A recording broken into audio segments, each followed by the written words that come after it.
नमस्कार दोस्तों, आज की इस वीडियो में हम बात करेंगे अपने उन सभी पेशेंट्स के बारे में और उनके सवालों के बारे में जो उनका होता है कि क्या वेरिकोसील की सर्जरी के बाद हम दोबारा एक्सरसाइज, रनिंग, जॉगिंग, साइकिलिंग शुरू कर सकते हैं या नहीं, और अगर कर सकते हैं तो कब और कैसे।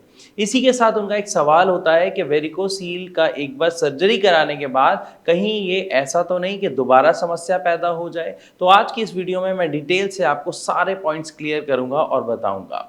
सबसे पहले आपको एक चीज समझने की जरूरत है कि जब भी हम वेरिकोसील की सर्जरी कराते हैं या कोई भी सर्जरी कराते हैं तो हमारी बॉडी को हील होने के लिए, स्पेशली उस पार्ट को हील होने के लिए जहां पे कट लगा होता है, थोड़ा समय जरूर चाहिए होता है। इसीलिए कुछ मेडिकेशंस आपको दी जाती हैं, जो मेडिसिन आप लेते हैं उससे हीलिंग प्रोसेस फास्ट हो जाता है। लेकिन उस समय के बाद यानी 1 डेढ़ 2 महीने के बाद क्या आप दोबारा एक्सरसाइजेस शुरू कर सकते हैं या नहीं, ये बहुत सारे लोगों का सवाल होता है। तो यहाँ पर आपको एक सबसे पहले चीज ध्यान देनी है कि ये जो समय रहा जब हीलिंग प्रोसेस चल रहा था तब से लेके अब तक क्या आपको कॉन्स्टिपेशन की प्रॉब्लम है या नहीं, पहले आपको ये ध्यान देना है। क्योंकि अगर आपने इस पर ध्यान नहीं दिया तो मैं आपको यहाँ पर बता दूं कि कॉन्स्टिपेशन ही एक रूट कॉज होता है वेरिकोसील का। ज्यादातर केस में वेरिकोसील का जो कारण देखने को मिलता है वो कॉन्स्टिपेशन, कोलाइटिस जैसी समस्या यानी आपकी अपच, इनडाइजेशन की समस्या देखने को मिलता है। इसके अलावा भी कुछ कारण होते हैं जिसकी वजह से वेरिकोसील होने की संभावना काफी ज्यादा हो जाती है, जिसमें आपको कोई इंजरी लगना, किसी तरीके का इन्फेक्शन होना भी इंक्लूड होता है। लेकिन ज़्यादातर केस हमें ऐसे मिलते हैं जिनको वेरिकोसील होता है, उनको पेट से जुड़ी समस्याओं का सामना काफ़ी हद तक, काफ़ी समय से करना पड़ रहा होता है।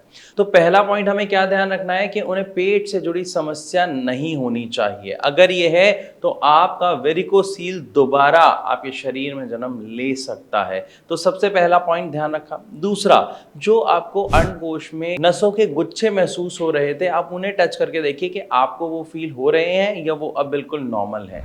अगर ये बिल्कुल नॉर्मल है, साथ ही साथ आपको इनडाइजेशन की समस्या नहीं है और जो पेन हो रहा था वो भी बिल्कुल नहीं है, तो आप अपने व्यायाम को दोबारा शुरू कर सकते हैं। लेकिन ध्यान रहे, यहाँ पर आपको सपोर्टर पहनना, लंगोट पहनना बहुत ज़्यादा ज़रूरी है। अगर आप बिना ये वियर किए एक्सरसाइज करते हैं तो अगेन आपको प्रॉब्लम बढ़ने के या प्रॉब्लम दोबारा अकर होने के चांसेस काफ़ी हद तक बढ़ जाते हैं। अब बहुत सारे लोगों का एक और सवाल होता है कि क्या हम बाइक दोबारा चला सकते हैं, दोबारा ट्रेवल कर सकते हैं, साइकिल दोबारा चलाना कब शुरू कर सकते हैं। तो यहाँ पर भी आपको एक ही चीज़ का ध्यान रखना है, जब आपको अपने अंडकोश में नसों का गुच्छा फील होना बिल्कुल बंद हो जाए, आपको वहाँ पे किसी तरीके का पेन ना हो और लगभग 4 से 5 महीने आपको हो जाए, तो आप आराम से बाइक चला सकते हैं, साइकिल से ट्रेवल कर सकते हैं।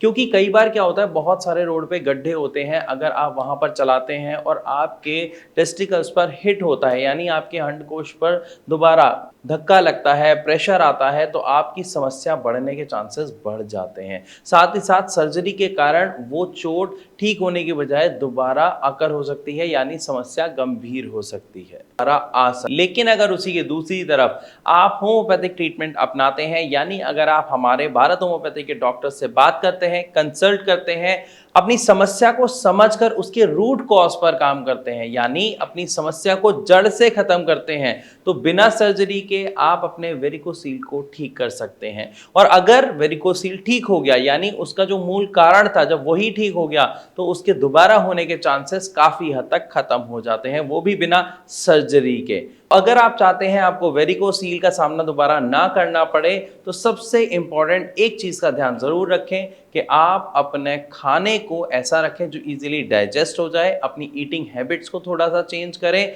साथ ही साथ थोड़ी सी एक्सरसाइज हल्की फुल्की आप लाइफ में ऐड कर सकते हैं। फिर भी अगर आपके मन में कोई सवाल हो तो आप कमेंट के द्वारा अपना सवाल हम तक पहुंचा सकते हैं।